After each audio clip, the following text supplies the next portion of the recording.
Well, hello, everybody. This is Dr. Sorrel DeHervin with the Married to My Purpose podcast. Season 2, episode 2 is on the way tonight, and I have a special guest. And this is somebody that I get to act a plum fool with, and we gonna have a good time tonight. That's right. Nobody other than Justin Reeves from the JR Group. How are you doing today, sir?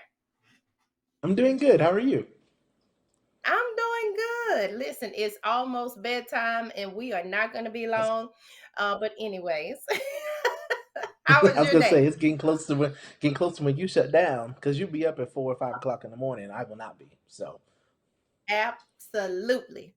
So, look, we're going to jump right into this. So, I am going to allow Justin to talk a little bit about who he is and what he does and what he wants to do. Of course, we know that this podcast is centered around purpose and being married to your purpose.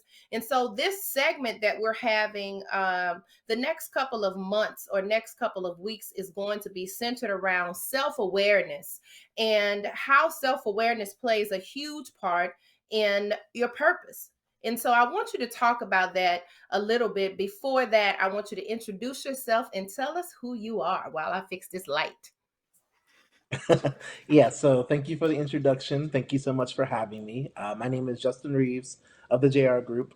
We are a creative logistics agency that exists to solve the pain points and the problems of creatives and artists in churches. I'm a good old church boy. Been in church all my life. Dedicated my life to the service for the Lord, like seriously over the past several years, and really just want to use the gifts that He's given to advance the kingdom through creativity, through business, through entrepreneurship. And out of that, the offshoot of that, I also have a platform called The Create as well, which is a part of my business, which is specifically for creatives and entrepreneurs, Christian creatives and entrepreneurs, to be refreshed, renewed, revitalized for their God given purpose. Because one of the things I learned in business is you can business is hard. Creativity is hard. Any Yeah. endeavor in life is hard, and so you need to find ways to be able to refresh and refuel yourself to keep going, because oftentimes we quit when we just should pivot, or we just should rest, or just take a nap or a break. But you need people to impart that wisdom into you, to come alongside of you, to be in community with you. Yeah, so that's what I do. Yeah, so this creative logistics agency, I have literally never heard that before. Now I got to go Google it when I finish tonight. So tell me about this creative logistics agency. What's the difference between just having a logistics agency versus a creative logistics agency? I think the biggest difference is the people that you're serving. So logistics, Mm. they're the same concept but packaged for a different audience. So one of the Hmm. things I learned early on, one of my best friends is a drummer, and he had this great vision. He wanted to do a concert, wanted to do put like singles out, put music out, and he just couldn't quite understand the how to do it. And I was like, what is the issue? And so I was going to apply Mm. my natural problem solving skills as an engineer. And I was like, we just like there's a step by step process. We built a Gantt chart, like got really like like almost Scrum Master Oh, on you it. got all the way And into it. The right, and engineer I stuff. really right, and I realized quickly that the framework is the same, but you have to translate it to make it make more sense for the creative mind. Because the steps are essentially the same, but you have to approach them a little bit differently. Whereas for something that's I don't know. I always use this example. If it's like a conference for CPAs or lawyers, it's going to be very straightforward. It's going to be very cut and dry.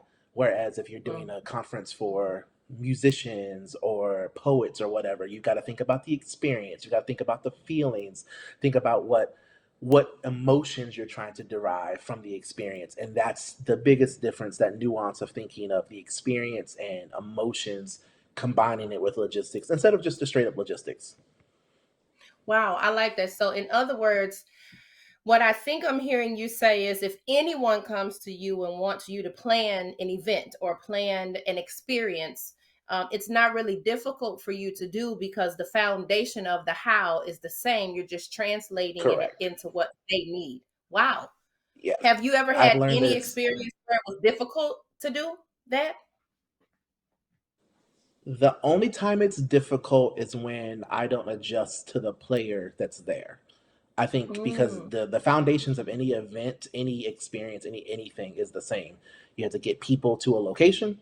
You've got to serve them whatever you're serving them, and you got to get them out the building, and they got to go home with something. That's pretty much the same for everything, whether it's a church service, whether it's a wedding, whether it's whatever it is. But what I had to start thinking about was, okay, some people are visionaries. Some people just and are very, very specific about what they want things to look like, how they want things to go. Some people just don't care. Some people have a vision. They're like, I just want to do it. I've dealt with that before. I just want to do one person I work with said, I just want to do a book launch. Just get people here. I just want to talk about my book. And I was like, so you don't care about like anything? And he meant it. He really did not care. And so it was like I was putting all this extra effort and time and stress, and I was like, I'm still gonna do it because I want it to be excellent, but like I don't Yeah. have to be as like as particular as for this tour that I just did this spring that even the color of the mug mattered. So I was like, okay, like so Mm. it's knowing the people. The people are the only thing that makes events different. Wow. So I'm hearing a lot of self awareness themes in what you're saying. You had to be aware enough to say, this one I need to pivot here to do that. That one I need to stay over Yes. there and do this. Self awareness seems to be extremely important with the jobs that you do and the work that you do. How do you tie that, or do Yes. you just naturally jump into that mode? It was actually brought to my attention that I'm an extremely self-aware person. Mm. About 2 years ago, I was dealing with a big tour. Actually, it was Poets and Autumn. I was dealing with the Poets and Autumn tour, and there are 6 artists, and then there's a producer, and then there's a worship artist, and there's a staff. And so I realized quickly that everybody needed something different. So if I went in there with the same blanket approach, that like Mm. it doesn't matter that what I'm saying is correct, but if they're not receiving it, if it's not what they need to hear, if it's not whatever, then it's moot, right? And Wow. not to not to be all churchy or whatever, like how Paul says, like I became all things so that I would reach different people. So it's like I learned quickly, like okay, for you, I've got to be a little more gentle. For you, I can come strong. I can do whatever. For you, you're gonna need to see it written out in an email or in a visual way or whatever the case might be. Like they're just different things that work for different people, and it works differently for other people. Yeah. Yeah, that I mean that's really important. I think about just my career coming out of college and going into the military and I mean I was still doing pageants when I left college. And then I show up in the military with a uniform on and they're like, "Who is this lady? You can't be a beauty queen in the army." And so I had to remember, "Hey girl, look, you in uniform. You in the field getting dirty like everybody else." And even shifting from the military and moving into a civilian space, and now tinkering around in the entrepreneur space while I do still have a 9 to 5 job. It makes me think about, the self awareness of knowing where I am and what I can do when I can do it. Obviously, now it's 8 o'clock at night, Eastern Standard Time after work hours. So I have to be self aware Right, and I'm inspired to just post. I'm like, I can't do that until after 5 o'clock, but I don't let it stop me from focusing on my right. purpose. So my question to you with that is, how do you manage that? The awareness of knowing that you may be juggling a job or the job versus the job that you really want to be doing. I think the biggest thing for me that I've been learning is that I have a lot of great ideas. I like to serve people's visions, but I have my own visions as well. And all things are possible, but they can't all happen at the same time. So I think people always talk about balance and like things of that nature. And I think balance is important, but I really think it's more about priorities. And I think I've Mm. learned now that there are certain like I literally divide my year now into different times. So like right now we're towards Christmas. So like this is where I focus on my Christmas event.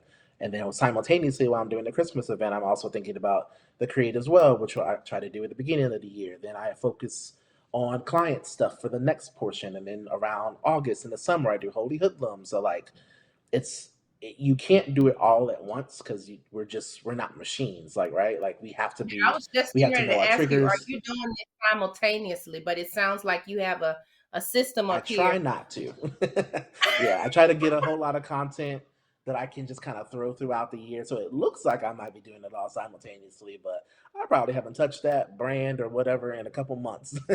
And that's the smoke and mirrors of business. It's one way to also be sustainable too, because realistically, you just can't, unless it's your full time thing, which it's not mine. And it doesn't sound like it's yours yet, although I do feel like it's closer to you. Uh, I um, think it's closer you to you, you but just we'll have to. see. We might get there at the same time. We'll have to see. We'll have to see. But I think you have to look at yourself and say, okay, self, we can only do so much. There are only so many hours of the day. I still have a family. I still want a social life. I still want to do like work out. Like that's a new thing for me now. Like I still want to do all these things. So Mhm. you have to learn to not be discouraged and disappointed and just be like, all right, cool. Right now we can't do this one, or maybe this isn't the year that we do a tour. Maybe this year we sacrifice that and you focus more Mhm. on the content that you're doing on your podcast or whatever the case might be. So I think it's like learning not to be discouraged when you have to make the decisions. Yeah, I like that. You So, talked about a few things in there. So, what happens when you are with a client or you realize early on that it may not work out? Or do you just push through it and say, okay, I committed to it. I got to stick with it and it is what it is. How do you handle those situations if you've ever had any?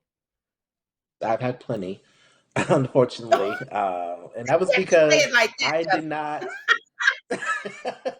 I when starting out, I did not have any boundaries or standards for what clients I brought in. I just wanted, I had a Justin. goal. I wanted to be, what was my initial goal? I think my initial goal was by 25, I wanted to be fully entrepreneur. So like I was just trying to rack up money to match my salary at the time. And because I had a good job coming out of college, it was hard to match that salary. So I was just Yeah. taking anything I could take, right? So at that point, it didn't Mm. matter if I knew there were red flags from the client. I just was like, I have a goal and I'm trying to meet this goal. But now I'm like, we do harder intake forms.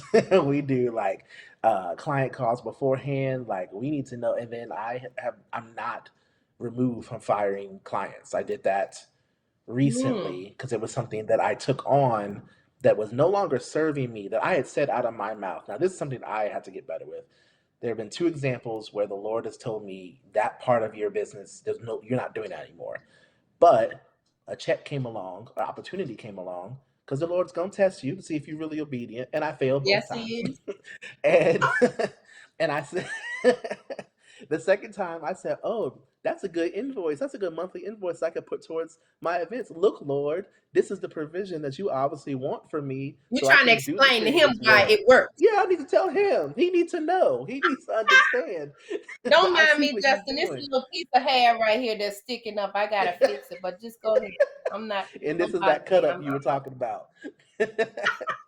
But yeah, that was I got into doing it and I was proficient at it. Like the ability was not gone, but the desire, the patience, the grace for it was gone.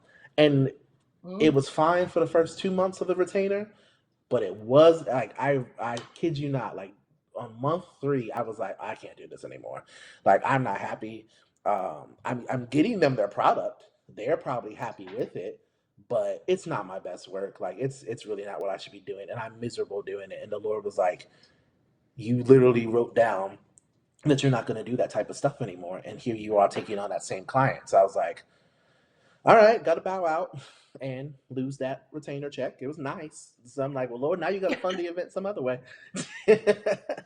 um, but yeah, so I have learned to let clients go, and know that some it's really seasonal. Like I think we don't realize just how seasonal things are, and some seasons last for a really really long time, some last short times, and some are lifetime things. But I think just being open to knowing that like God has a plan for your business, however it goes, and it might be a slow season, but at least I have the job, right?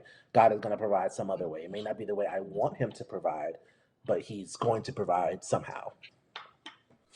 I'm glad you kind of transitioned into that because I heard you say, the Lord said this to me or the Lord told me to do this. You seem to have a very um spiritual, religious, I don't know the word you use, foundation for everything that you do. And then you also said that things are seasonal. I think that's something that I have to deal with because coming out of the military, we are accustomed to stay until the mission is done.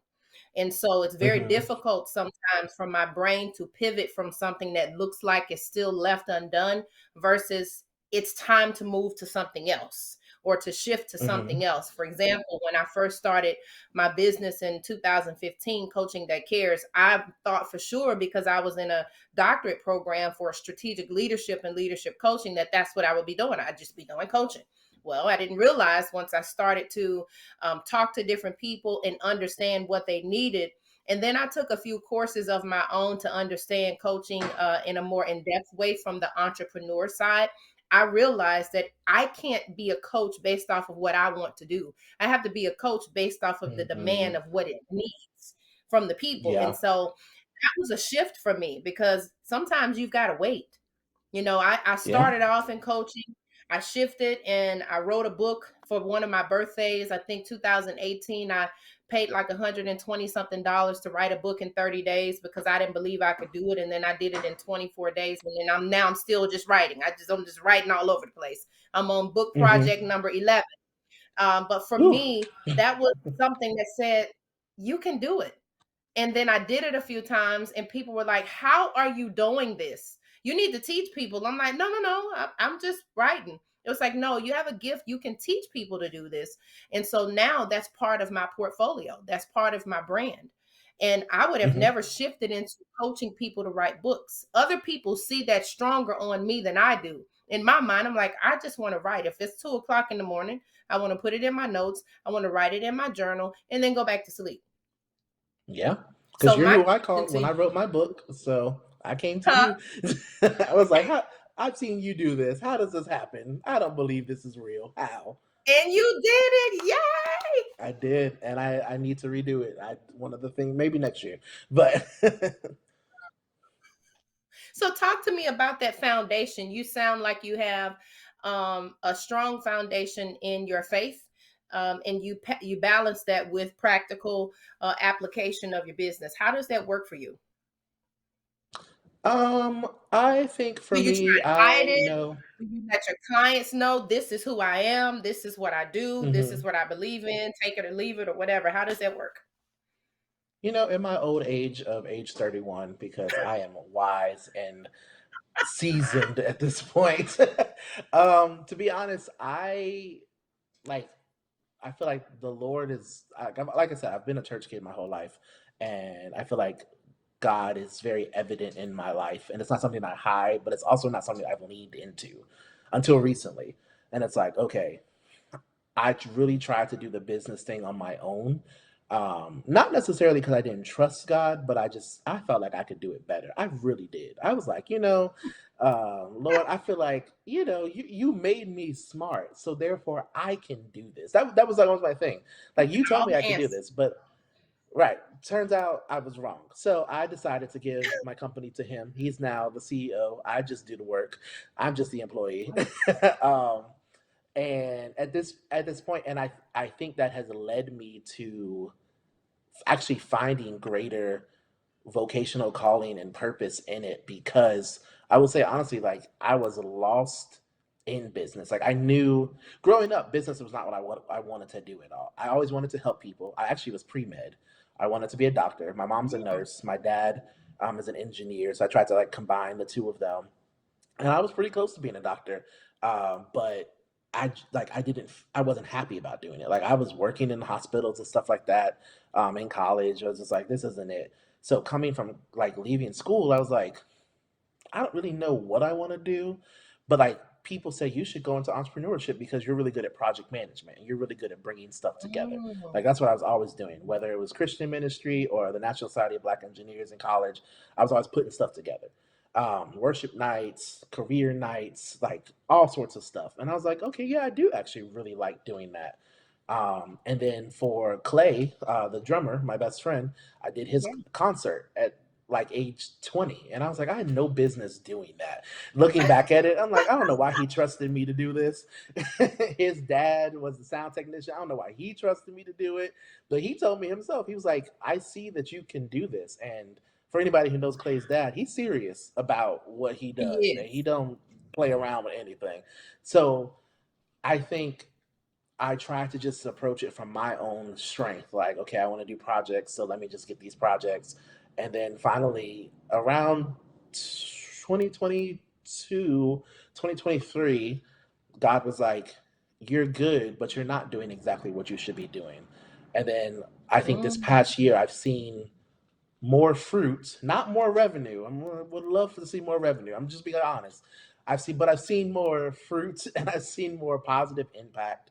I've seen I've seen more impact. And I think for me, it's like, okay, Lord, obviously you need to lead me in the direction I need to go.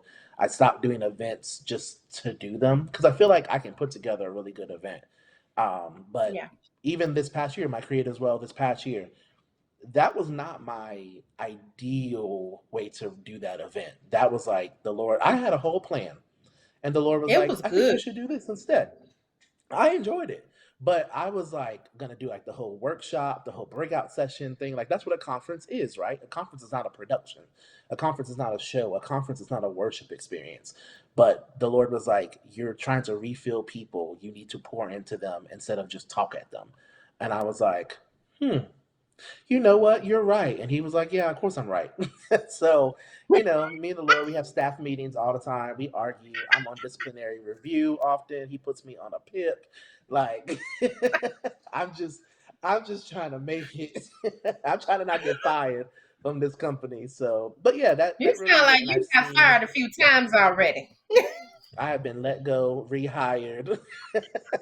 um, but I am thankful that he has not taken his hand off of it, even though I haven't really fully leaned in. Because I mean, now I am, but it's still a process because again, the revenue is not there. I'm just gonna be honest. Like, but I feel the fulfillment, I feel the joy, I feel the excitement to do this work that was not previously there. So hopefully the revenue comes next year. um, but yeah, if But not, maybe this there's a year or sponsor out there tomorrow, you never know. or tomorrow. Look, it really could. I look. Who am I to say what the Lord can do? That's So right. That's I love your you said greater vocational calling. There's some things that you said that really resonated with me. Greater vocational calling. God is the CEO. I'm just part of his staff. That dynamic is powerful when you talk about faith and believing it mhm. before it comes and talking about revenue coming, but you're still motivated to do it. What is your why? Like, why do you keep going? I think I finally realized that because I was searching for purpose, like heavy, um, and it wasn't a dangerous journey. I know some people go down dangerous journeys, but mine was just more like I sat on my couch in the same spot, was just going, "What's my purpose?" And I would ask a whole lot of people and whatever. And finally, I think I was watching the podcast or something, and like the purpose was like, your purpose is Matthew 28:19. Go ye therefore make disciples. So I was like, okay, everyone has the same. So I was like, everybody has the same purpose. But I was like, but I'm not going out there on the street doing evangelism. I don't want to. You cannot make me. And I started to think about it. I was like, but you've made me, given me gifts, given me, I still want to do these events. So it's like, okay, that's the vehicle in which to accomplish the purpose. So I'm sitting here That's like, right. okay, so how do, like, I just need to figure out now how to use these gifts to accomplish that greater purpose. And I think the calling is there. Like, so, like, my thing is now to make good Christian creative entrepreneurs and just creatives that are God filled, that are disciples, that know how to read the word, that know how to read it in its truth, because that's a huge thing nowadays. And that way they can find the Lord for themselves. So in their exploits and their business endeavors and their whatever, they don't feel as lost as I did, because you can Wow. find all the answers that you need with God. But if you don't know God and you can't find Him, like you can't get it. So like if the creator's well of my business turns into a Bible study, I'm not thrilled about that idea, but it might happen. Hopefully, just for a season, because I don't want to. That just doesn't sound fun. But um, yeah, I feel like that's something that has taught me like there's more to this because like the world, whether you're Christian or not, like you see the world is just it's just crazy now. So it's like how can I add some positivity? How can I add some leave a good legacy, a good imprint on the world? And what would that imprint be? And for me it's like creating experiences for people to come, creating content for people to enjoy, to laugh at random times, or to get something from, maybe be a little lighter than somebody else. So yeah, that's me. Yeah, I mean, you talk when I hear you speak, I hear you speaking hope. I hear you speaking from the side of helping people. That is a huge thing. Like you said, the world is crazy. It's topsy turvy, and so many things are going on. We're in a huge political space right now. Whether we are involved in it or not, we are in it because Mhm. it's happening all around us, and people are voicing their opinions publicly. People are their behavior is talking louder than their voices in some situations. And sometimes it spills into the church, sometimes it spills into business. People withhold their money because they're waiting. I mean, it's all types of things happening. And as entrepreneurs, we have to move with the tide sometimes. That's a whole nother segment. But we have to move with the tide, and we have to strike while the iron is hot. And we're still trying to sit on our sofas, and I'm included, or our chair, and say, what is my purpose? Like, what am I supposed to be doing? And we can really literally be doing things and doing nothing. And I don't like to Mhm. do things Yep, and do nothing. yep, It drives me crazy. yep, And I mean, as an engineer, you want to see results. I'm not an engineer, and I still want to see results. So, talk to yep. me about that. That's pretty powerful when you can be moving around and doing nothing towards your purpose. That was me from 2017 through 2020 in my business, honestly. Like doing stuff but not doing good stuff. Like you can, like you just said, you can be busy. Anybody can be busy, but like, are you busy? Are you productive? Are you accomplishing things? And I was not. I was not consistently. I'll put it that way. And I Hmm. think now I am like helping. Hope is a big thing for me. I am not a natural positive person. I'm the person that in any meeting you go to, in any meeting you go to, I'm gonna find the stress points of the system. I'm gonna find the negative things. I'm gonna find whatever, and I'm gonna point it out. I'm gonna find a solution, but I'm going to point out the negative. I'm like, no, this isn't gonna work for this reason, but we need to adjust it. So I don't call myself a pessimist. It's like a realist. I'm that person, and I think that is important because it helps me to see the brokenness of situations and the real of things so that I can figure out, okay, Lord, how can we inspire hope? Like even with my Christmas event, like yes, I want to raise awareness and supplies for the community, but also for the people who are coming who generally don't need anything themselves. I want them to get the intangible gift of hope. I want you to get a night of laughter. I want you to get a night of just joy. So I always try to make it kind of light and fun and jovial and whatever else is there, right? Um, so just like what ways can I actually leave a positive impact in the world, and not just exist? Because I think a lot of people just exist or are in survival mode at all times, and that happens, right? Seasons, they come and they go, but how can I, when I'm up, how can I make the most of me being up? Because the time is going to come when you're down. But even when you're down, how can you still encourage somebody when you're down? Like, but it's easier to do it when you're up. So focusing on the up right now. I love that. I love that. And so, talk to me a little bit as we get to close out here. Tell me how people can find you. Tell me if you had an elevator pitch and we were getting off in the next 15 to 20 seconds, what do you offer? And if someone wants to utilize your services, what things can you do to kind of bridge the gap of where they are to where they want to be? Talk to us about that as we're closing out. Yeah, so I would say, so you want to give me the elevator speech or just like talk about it? Which one? Which one am I supposed to Either do? one is fine. Let me follow directions before I get fined. You'd be like, Justin, that's not really what I wanted for that.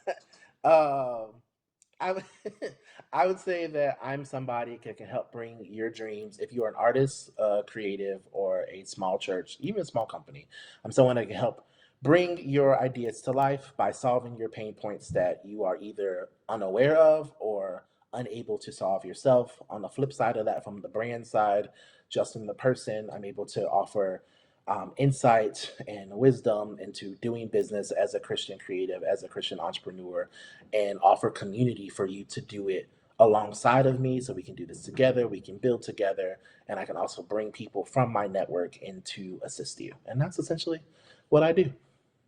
I love that. And your website, your handles on social media, what are Yeah. those? Is it So the same? you can follow me on Instagram at underscore the Justin Reeves underscore.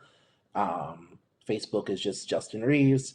And if you go to those two pages, you'll be able to find everything else. So the Creators World has its own page, but you can find that on my Instagram page, Holy Hoodlum, which is another thing I do.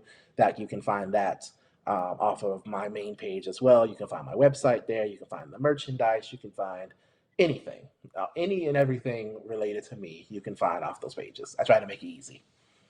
I love it. Listen, Justin, thank you so much tonight for sharing your story, sharing a piece of who you are and where you're going, because you ain't done. You're just getting started. And I'm just happy to be a fly on the wall to assist and see what you're doing. I want to get my autograph first when you become famous. So I want to be the first one in line. And I be out there hiding, so Out there I'm like, hiding. nope. No, we're going to put you out there. But thank you so much, Justin. It has been an absolute pleasure today. Listen, folks, season 2, episode 2, Dr. Not soon to be. Justin Reeves, the JR group. He was like, not doctor. What are you talking about? So Absolutely we will not. see you. Absolutely not. We will see you all next week, everybody. Bye